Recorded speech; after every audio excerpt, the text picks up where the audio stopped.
Good evening. Welcome to Kenya News Update today. I'm your host, and we're diving deep into the political landscape as the 2027 general elections begin to take shape on the horizon. While the vote is still over a year away, the battle lines are being drawn not at the ballot box, but within the parties themselves. Tonight, we focus on the ruling United Democratic Alliance, where a scramble for party tickets is already underway, featuring some of the biggest names in Kenyan politics. This isn't just about nominations, it's a high-stakes preview of the political future, with President William Ruto's administration juggling internal party dynamics against a backdrop of global instability. We'll analyze the 10 prominent figures publicly positioning themselves, examine what this means for UDA's unity, and debate whether this internal competition strengthens or weakens the party ahead of the national contest. Let's get into it. Our first perspective comes from political strategist Dr. Amani Okoth. Dr. Okoth, with nominations not officially open, why is this early positioning so significant? Thank you. What we're witnessing is the critical first phase of any election cycle, the primary season. In a dominant party like UDA, securing the ticket is often more challenging than the general election itself. These 10 individuals aren't just expressing interest, they're mobilizing resources, building grassroots networks, and testing their political capital. For President Ruto, this presents both an opportunity and a dilemma. A fiercely competitive primary can energize the base and produce strong candidates, but it can also leave behind bitter divisions and exhausted resources. The key metric to watch won't be the number of aspirants, but the depth of the fractures they create. We've already seen the president attempt to manage this through strategic appointments, like moving former FAFI MP Ali Bare to a deputy ambassadorial role, effectively taking a potential disruptive force out of the immediate domestic equation. A fascinating point about managing internal competition. But let's bring in our second voice, former MP and political analyst, Wanjiku Mwangi. Wanjiku, you've been through party primaries. From the ground level, what's the real cost of this early scramble? The cost is immense, and it's paid by the electorate long before voting day. When 10 heavyweights in one party start campaigning 2 years out, the political temperature in those constituencies rises immediately. It's not about issues yet, it's about loyalty, alliances, and money. Constituency development funds, government projects, even relief food, all become tools in this preliminary war. The ordinary citizen becomes a spectator to a battle of egos and resources. Furthermore, this early start disadvantages lesser-known but potentially excellent candidates who cannot sustain a 2-year, multi-million shilling campaign. It risks turning the nomination into a pure auction, where the deepest pockets win, not the best ideas. A stark view of the ground reality. Now, let's put some faces and numbers to this story.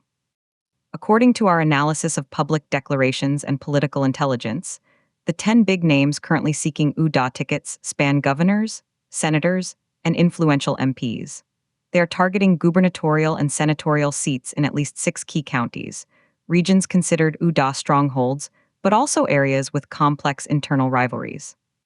For instance, in one populous Rift Valley county, we have the sitting governor, a powerful cabinet secretary originally from the area, and a billionaire businessman all reportedly eyeing the same gubernatorial ticket. That's 3 titans in one ring. In 2 other counties, incumbent senators are facing direct challenges from popular MPs within their own party, a sign that no seat is considered safe. This brings us to our first key data point. Out of the 10 high-profile aspirants we've identified, analysis suggests at least 7 are challenging sitting UDA incumbents. Only 3 are aiming for open seats left by term-limited officials. This indicates that the primary battle will largely be one of insurrection against the party's own established order. Let's visualize that internal dynamic. Shifting focus, we must consider this within President Ruto's broader strategy. The recent diplomatic reshuffle, where former FAFI MP Ali Bare was nominated as deputy ambassador to Somalia, is a classic political management tool. It's part of a wider pattern.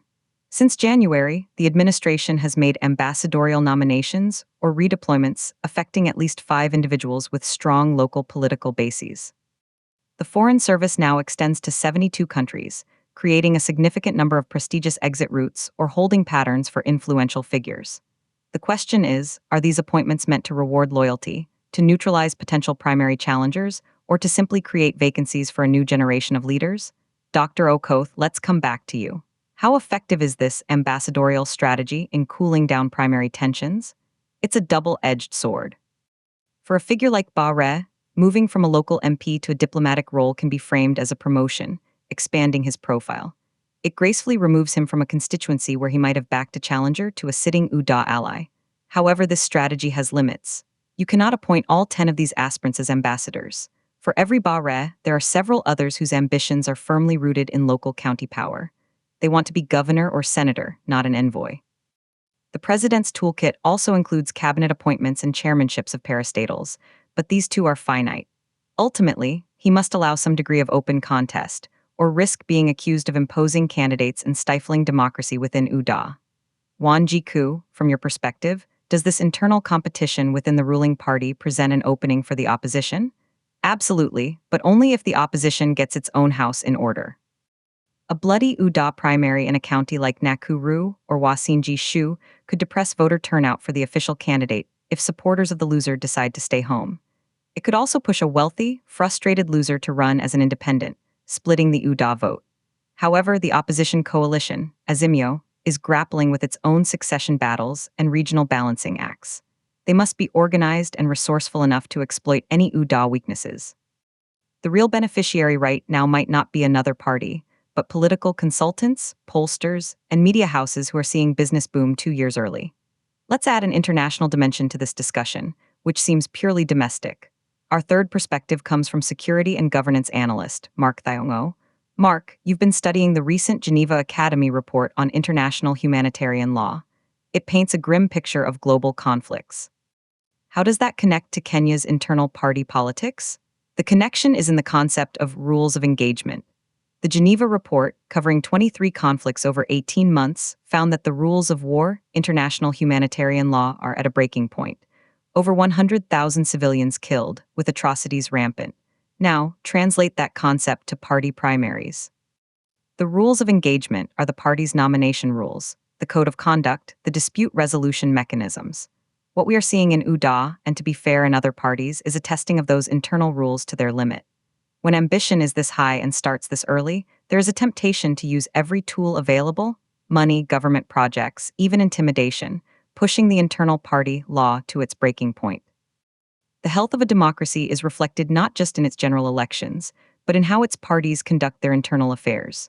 If the primary process is seen as unjust, corrupt, or violent, it erodes public faith in the entire system. That's a powerful analogy. The report cited documented over 100,000 civilian deaths in just the last year and a half. While party primaries are not war, the breakdown of agreed-upon rules in any competitive system has consequences. Let's quantify the scale of the potential problem. Based on the 2022 election cycle and current trends, a heated UDA primary in a single gubernatorial race can involve campaign spending exceeding 2 billion shillings.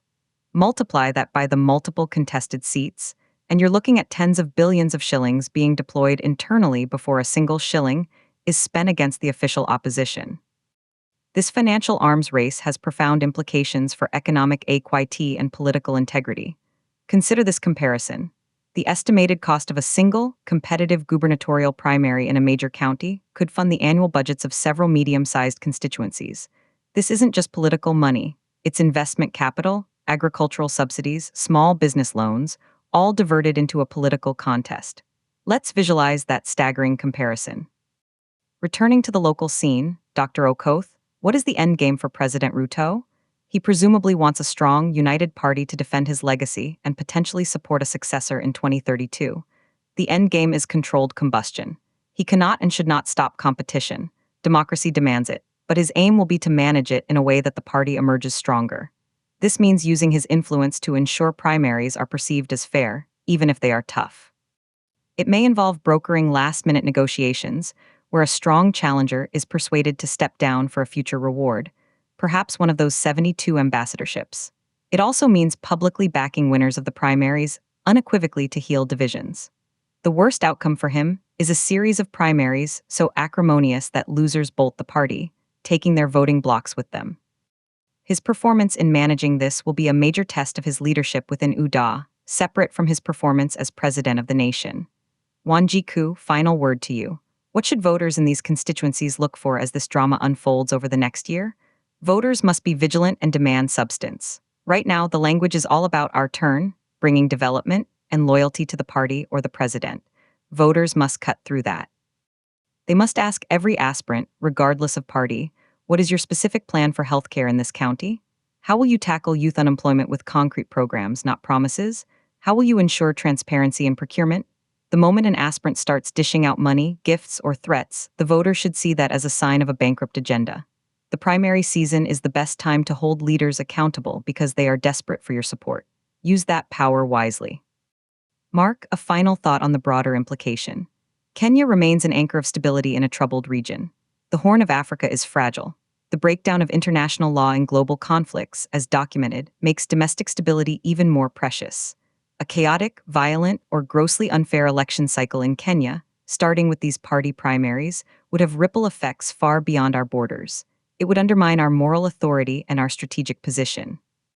The world is watching how Kenya manages its democracy, not just on election day, but in the long, complex run-up to it. We've heard three compelling perspectives: the strategic view of party management, the ground-level view of voter impact, and the macro view of governance and stability. The common thread is that the battle for 2027 is already live, and its first arena is within the ruling party. The 10 big names seeking tickets are just the most visible pieces on a complex political chessboard. President Ruto is both a player and the referee in this game. His moves, whether diplomatic postings, public endorsements, or silent brokering, will shape the intensity of these heated contests. The spending will be colossal, the rhetoric will heat up, and the integrity of internal party democracy will be tested. For voters, the message is clear: the election process starts now. Pay attention, ask hard questions, and remember that the primary is where you often have the most direct influence over who ultimately represents you. The road to 2027 is long, and the first major junctions are these UDA nominations. We'll be following every turn. Subscribe to Kenya News Update today for continuing coverage of the 2027 election landscape. I'm your host. Good night.